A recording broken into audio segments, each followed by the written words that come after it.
بسم اللہ الرحمن الرحیم۔ ناظرین، اللہ رب العزت نے عورت کی تخلیق مٹی سے کیوں نہیں کی؟ عورت کو مرد کی پسلی سے پیدا کیوں کیا گیا؟ کیا مرد کی ایک پسلی عورت سے کم ہوتی ہے؟ سائنس اس کے بارے میں کیا کہتی ہے؟ اور اللہ رب العزت نے کیا ارشاد فرمایا؟ یہی ہماری آج کی ویڈیو کا موضوع ہوگا، اور آج ہم آپ کو عورت کی تخلیق کی ایمان افروز حقیقت بتائیں گے۔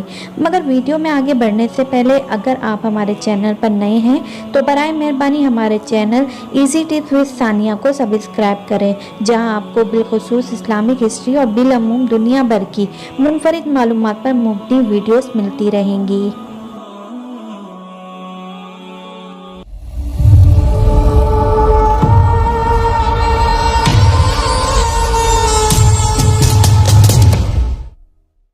ناظرین، قرآن مجید و فرقان حمید میں ارشاد باری تعالیٰ ہے، وَلَقَدْ خَلَقْنَا الْإِنسَانَ مِنْ صَلْصَالٍ مِّنْ حَمَإٍ مَسْنُونٍ، بے شک ہم نے انسان کو کالی اور سڑی ہوئی کنکناتی مٹی سے پیدا فرمایا۔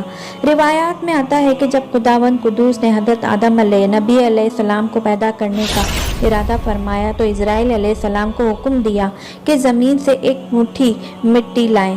حکم خداوندی کے مطابق اسرائیل علیہ السلام نے آسمان سے اتر کر زمین سے ایک مٹھی بھر مٹی اٹھائی تو پورے روئے زمین کی اوپری پر چھلکے کی مانند اتر کر آپ کی مٹھی میں آ گئی، جس میں 7 رنگوں اور مختلف کیفیتوں والی مٹیاں تھیں، یعنی سیر و سیاہ، سرخ و زرد رنگ والی، اور نرم و سخت، شیریں و تلخ، نمکین اور پھیکی وغیرہ کیفیتوں والی مٹیاں شامل تھیں۔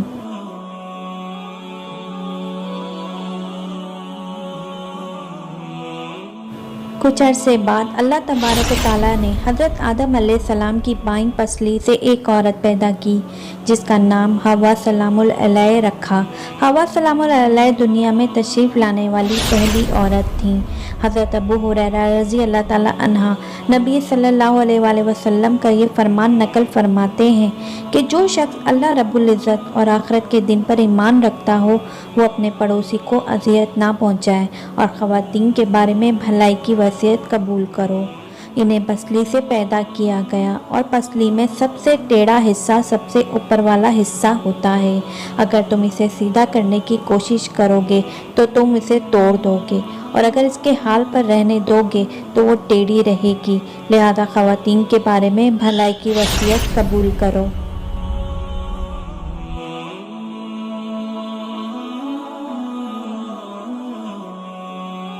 ناظرین، شریعت محمدی صلی اللہ علیہ وآلہ وسلم نے بہت سے معاملات میں عورتوں اور بچوں کا حکم ایک سا رکھا، جیسے کہ باجماعت نماز کا مسئلہ، جمعے کا مسئلہ وغیرہ۔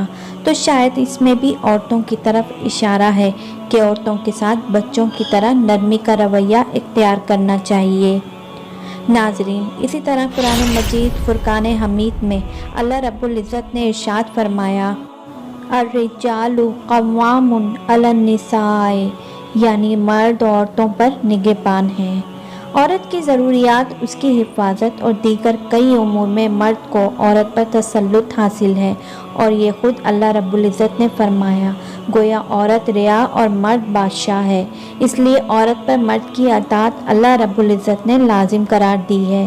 اس سے یہ بات ظاہر ہوتی ہے کہ میاں بیوی کے حقوق ایک جیسے نہیں، بلکہ مرد کے حقوق عورت سے زیادہ ہیں، اور ایسا ہونا عورت کے ساتھ ناانصافی یا ظلم نہیں، بلکہ عین انصاف اور حکمت کے تقاضے کے عین مطابق ہے۔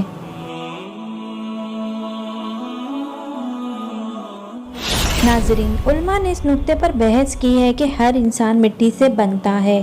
کیا انسان اول حضرت آدم علیہ السلام مٹی سے بنے ہیں؟ اصل بات یہ ہے کہ پہلے انسان مٹی سے بنے ہیں، اور باقی انسانوں کے بارے میں مٹی سے بنا ہوا اس لیے کہا جاتا ہے کہ مٹی سے ہی غذائے کھا کر نطفہ بنتا ہے، جو انسان کی تخلیق کا باعث ہے۔ اس حوالے سے سورہ طٰہٰ کی آیت منہا خلقناکم وفیہا نعیدکم ومنہا نخرجکم تارۃ اخری کے تحت بعض مفسرین نے یہ موقف اختیار کیا ہے کہ انسان کو اللہ رب العزت نے مٹی سے پیدا کیا۔